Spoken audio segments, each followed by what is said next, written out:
నమస్తే. పొద్దున్నే పాలు తాగడం చాలామందికి అలవాటు.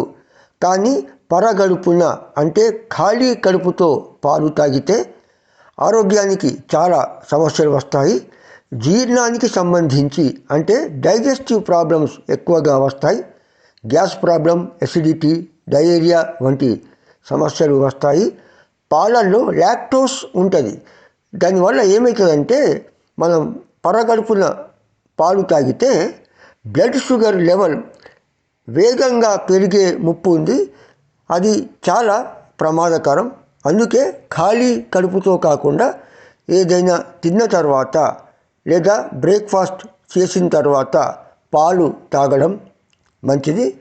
అట్లాగే జీవితంలో అనారోగ్యం రాకుండా ఉండాలంటే మనం తినవలసినవి తినడం, తాగాల్సినవి తాగడం, దీంతో పాటు తినకూడనివి తినకుండా ఉండటం కూడా ముఖ్యం.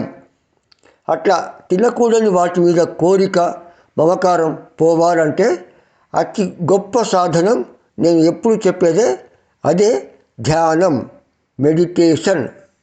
రెగ్యులర్గా మెడిటేషన్ చేసి చూడండి, చాలా అద్భుతాలు జరుగుతాయి.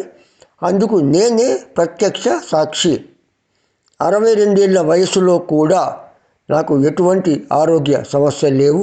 బీపీ, షుగర్ వంటివి తెలియవు. ఇక దాదాపు ఒక 20-25 సంవత్సరాలుగా నాకు జ్వరం అంటే ఏందో కూడా తెలియదు. మరి అద్భుతమైన ఆరోగ్యానికి ఇంతకన్నా ఎగ్జాంపుల్ ఏం కావాలి?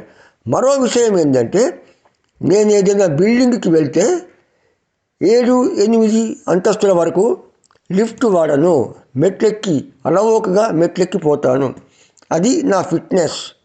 ఇవన్నీ కూడా ధ్యానం ద్వారా వచ్చే జ్ఞానంతో మన ఆరోగ్యాన్ని పెంచుకోవాలనే సంకల్ప బలంతో నాకు ఇది సాధ్యమైంది. కాబట్టి వీలైనంత త్వరగా మెడిటేషన్ మొదలుపెట్టండి. ఇంకా రెగ్యులర్గా మంచి వీడియోస్, మీకు ఉపయోగకరమైన వీడియోస్ చూడటానికి ఈ ఛానల్ సబ్స్క్రైబ్ చేసుకోండి. బెల్ ఐకాన్ ప్రెస్ చేయడం మర్చిపోకండి. All the best.